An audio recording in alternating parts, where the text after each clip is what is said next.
Sziasztok, Faragó Károly vagyok, az SZI tanulója, és robotprogramozás szakkör ezt a mini Szumó robotot csináltuk. Ennek az a lényege, hogy kitolja ez a robot ezt a pályáról. Nézd!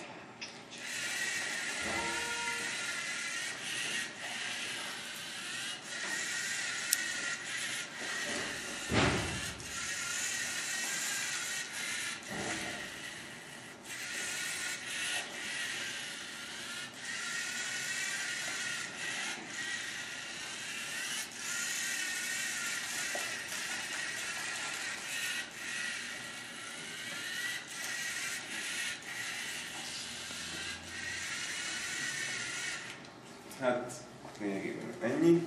Itt van a programja a robotnak. Lehet látni, hogy egy végtelen ciklusban forog az egész.